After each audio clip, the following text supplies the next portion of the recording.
What's up guys and welcome to FPL Today. I'm the man in the know, J&O, and welcome to my team for Game Week 27 points and performance, where we look back at how I did in Game Week 26, how the players did as far as FPL points goes, and their actual performance, so we can consider what we need to do moving forward going into Game Week 27. So let's get straight into the video, and we start off with, as always, how I did in Game Week 26. And we actually had a pretty decent game week, getting 83 points in total. That was above the average of 57, seeing us rise to 10,377th in the world. My overall points is now at 1,646, and it saw green arrows across the board, and it was mainly thanks to two people, that being Sergio Aguero and Pogba, both coming in with 16 points plus, Pogba on 16, Aguero on 17. And a little shout out to Mohamed Salah and Andrew Robertson as well. Mohamed Salah was my captain, doubling 8 points to 16. Robertson also getting 9 points thanks to an assist. And let's not forget the hero of the hour, Ben Foster in goal, 10 points. He's been quietly accumulating points for me, and I'm happy I went with Ben Foster now. Seems to have been a great decision. Other than those players, the only real player to actually return some points was Heung-min Son, with Marcus Rashford actually being substituted out for Ryan Fraser. Not particularly a player I was planning on playing against Liverpool, but the Marcus Rashford benching kind of caught everyone by surprise. And I think a big reason to why this game week was so successful for me was I know a lot of people captained Aubameyang or captained Rashford and then vice-captained the other, which was really unfortunate for some people because it just meant their captain for the week was null and void. However, there was no returns from anyone else in my defence, and Raul Jimenez was very disappointing despite getting a lot of chances in the Monday night game against Newcastle. But let's dive a little bit deeper into the underlying stats. So we start off as always with the goalkeeper and defenders. We start off with Ben Foster at 4.6 million, getting me 10 points from 90 minutes played, 3 bonus points, 4 saves to accumulate those 10 points and getting that all-important clean sheet. Ben Foster has been a differential for me recently, being the big difference between whether I get a green arrow or a red. So thank you very much, Ben Foster. And then we have Andrew Robertson, the only other returning player in my goalkeeper and defence. 9 points from 90 minutes played with 1 assist and 1 clean sheet. However, those underlying stats don't look fantastic. Penalty area touches, only 1. Chances created, only 2, with 1 big chance. The fact that there's a big chance in there is the difference maker, to be fair. And Andrew Robertson is returning with a lot more consistency than Alonso was, so I really can't complain. However, the other defenders I can complain about. In total, 5 points between 3 players is very disappointing. However, Wan-Bissaka, I got him in for 4 million. So for me, Wan-Bissaka is literally a placeholder. So points from Wan-Bissaka I should really look as a bonus. So he only got 1 point. He didn't get a clean sheet. He picked up another yellow card, which seems to be becoming a regular thing. Only got 3 penalty area touches, 1 attempt on goal, which wasn't from inside the box and wasn't on target. Then you got Digne and Doherty. To be honest, the underlying stats aren't awful. Digne having 1 attempt on goal and created 4 chances. And Doherty getting 4 penalty area touches, 2 attempts on goal, both from inside the box. Neither on target, but one of them was a big chance and 2 chances created. In another game week, he may have converted one of them, and I'd be very happy with Doherty. So I don't think Doherty's going anywhere. I think so many people have him now that it would be a bit of a risk to get rid of him. But Digne is, with the blank game week 27 around the corner, a probable transfer out. So we move on to the midfield, and we are looking at a 4-man midfield. It was meant to only be 3. Fraser was never meant to play with Liverpool as his opponents, but Fraser comes in to play alongside Heung-min Son, Mohamed Salah and Paul Pogba. Now Fraser getting only 2 points from 90 minutes played, 4 penalty area touches, 2 attempts on goal, 1 from inside the box, 1 on target and 1 chance created. Let's be fair, I wasn't expecting anything from him, and so to have some decent underlying stats there against Liverpool, I'm okay with that. Then we got Heung-min Son, brought him in because I wasn't happy with Leroy Sané at all, and it turned out to be a good move. Heung-min Son at 8.9 million got me 6 points from 90 minutes played, 1 goal scored, 1 penalty area touch, 4 attempts on goal, 1 from inside the box, 1 on target, 1 big chance, and 1 chance created. Now, to be fair, he was fortunate to score in this game, I feel. Leicester were very game opponents, and Heung-min Son scored at nearly death to get that point for me in the FPL. But we are hoping to see the likes of Harry Kane returning soon, and we all saw what happened when Harry Kane and Heung-min Son played together. So I'm quite happy with Heung-min Son. It does depend on what happens with the blanks and doubles in the near future, but he is one of those players I just like to have in my side. Then we have Mohamed Salah at 13.6 million. He was my captain and he got 8 points, which was doubled up to 16 for me. Played the full 90 minutes and he looked at his best. He could have got bigger returns in another day, but he was performing very well in that game. 10 penalty area touches, 7 attempts on goal, 4 from inside the box, 3 on target, 1 big chance, and created 3 chances. Mohamed Salah, that's the kind of performance I want to see from you, because it just makes me feel better if you don't haul, if you're getting that kind of performance in. And then we've got Paul Pogba, 8.8 million, great value for money right now. Absolutely tearing up the FPL scene. 16 points from 73 minutes played, 2 goals, 3 bonus points, 6 penalty area touches, 3 attempts on goal, 2 from inside the box, 2 on target, 1 big chance, and he created a chance. Paul Pogba right now is one of those players I just feel like you need to have in your side. Yes, we all want differentials. Yes, we all want to kind of rise in rank and be having players that are scoring big that no one else has. But if you don't have Paul Pogba, you're just hurting yourself in my eyes. So Paul Pogba, very happy with him in my side.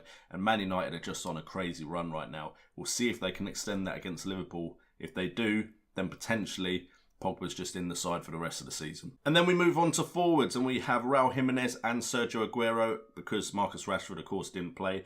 Raul Jimenez will quickly gloss over because it was a disappointing display, to be fair. I watched the whole game. He should have got some sort of attacking return. He just wasn't very good in that game. He got 2 points from 90 minutes played, 11 penalty area touches, 6 attempts on goal, 6 from inside the box. Only 1 of them went on target. He had 1 big chance and created 3 chances. Generally, I don't actually see Raul Jimenez playing a whole game because his games aren't televised. And I saw someone on Twitter say he's the type of player I like to have on my side but not watch the game, and I completely agree because it was infuriating. He should have got something from this match and just didn't. But hats off to Wolves for continuing to push right until the death to get that goal. It was very unfortunate for Newcastle, who I think, with their display, maybe deserved the 3 points just from a defensive standpoint and how they managed to grab that goal with Shah and Isaac Hayden. But that's the way the Premiership goes. It's never over till the fat lady sings. And speaking of it being never over till the fat lady sings, I think Sergio Aguero is a perfect example of that. A lot of us weren't considering Sergio Aguero. A lot of us brought him in maybe just because of the double game week and had longer term plans to have Aubameyang, maybe go for cheaper strikers, see what happens with the blanks and doubles. But I do think Sergio Aguero is one of those players that a lot of people were a bit worried about bringing in because of Gabriel Jesus and his fine form. However, Aguero has come back, and at 11.4 million, he's got 17 points. His second hat-trick in 3 games. 64 minutes played, 3 goals, 3 bonus points, 8 penalty area touches, 6 attempts on goal, 5 from inside the box, 3 on target, and 4 big chances. That's just great returns from Sergio Aguero, and I feel like he's become a very important part of Man City's title chase. And that is why when I heard rumours of Aubameyang's illness, I just thought, you know what, I'm going to play it safe and stick with Aguero. I was only ever planning to make one transfer, and it was Sane or Aguero out. And when I heard about Aubameyang, it became clear to me that I wanted Son in. Part of that is a bit of luck because I was leaning towards Aubameyang coming in instead of Son until I heard that news. But now my perception of Aguero's importance in the FPL has severely changed, and he's been a massive part of my rise this game week, but also making sure I didn't fall in the double game week 25 as well. So game week 27 lineup, as you can see, I have 3 players that will not feature in game week 27, and that is because of the Carabao Cup between Chelsea and Man City. So those 2 and Everton and Brighton will not feature in game week 27. So at the moment I have 12 players currently playing. However, I do have 2 transfers I can make, and I'm going to be waiting until the FA Cup draw so I know what blanks and doubles are likely to occur over the game week 31 to 35 period. Now, we won't have absolute confirmation on everything, but we'll have a good idea of who will be blanking moving forward. So right now my lineup is Ben Foster against Cardiff away. I'm happy about that. Hopefully Ben Foster can get another clean sheet and some save points. Cardiff, however, are of course fighting for their life, so who knows what will happen in that one. We then got Matt Doherty against Bournemouth, Robertson against Man United, Wan-Bissaka against Leicester, and Schindler against Newcastle. Now, what you'll see in this team at the moment is I have a lot of people playing each other. So Doherty is, of course, playing Bournemouth. We know I've got Fraser and Jimenez also in the side. And then, of course, we've got Liverpool, Man United playing, Robertson playing Man United. Now, Robertson's in there because he could still potentially get an attacking return of some sort. However, Do I feel like a clean sheet is likely? The way both of these teams have been scoring, I don't think it's that likely to happen. Bournemouth against Wolves. Again, Bournemouth a very attacking side. I see Wolves-Bournemouth being a game full of goals. So again, not looking likely for clean sheets. Wan-Bissaka against Leicester. Leicester are capable of scoring. However, Palace have been decent defensively, so there's hope for clean sheet points from Wan-Bissaka. However, whenever I put him on the pitch, he doesn't seem to return those clean sheet points. And then Schindler against Newcastle. That's a very important game for both sides. Is Schindler going to stay in the side? Most likely for one more game week. It's not ideal. Schindler was kind of brought in as a hope and he hasn't really done much. Only time he ever got me any points was on my bench. But against Newcastle away, potentially there could be a clean sheet there. I'm not that hopeful, but my transfers have to go elsewhere. Then in midfield, we've got Son against Burnley, a potential captaincy option, and a player for me that fortunately isn't playing against another opponent. We've got Salah and Pogba, of course, playing each other. Not 100% sure which way the captaincy armband will go in that one, but it probably won't be on either of those two. However, both have the potential to return attacking points, so they're not going to be moved out my side anytime shortly. And then, of course, Ryan Fraser against Wolves. Again, opposition against opposition, but it is Bournemouth at home, so there's potential there for him to get some returns. Then up front, Rashford and Jimenez. Again, people playing each other. So right now, my team doesn't feel very balanced for game week 27, which is unfortunate.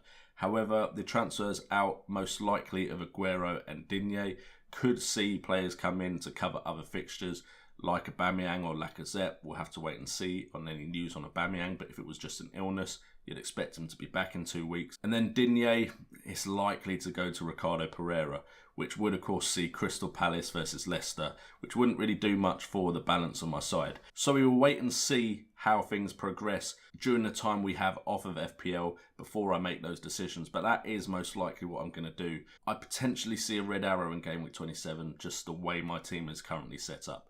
But I'm hoping that moving forward in the long term, this will see plenty of green arrows in the future. Anyway, guys, thank you so much for tuning in to this episode of FPL Today, my team for game week 27. If you've enjoyed it, please hit that like button and subscribe to the channel if you're new, hitting that notification bell as well so you know when my videos go live. Also, I'm trying to get this up on Tuesday, so if I do manage that, I'm going live with the FPL Wildcats, and our guest is Capkin Gaming. So make sure to tune into that live stream as well. And with all that being said, I've been JNO, this has been FPL Today, and remember, it's all about the game.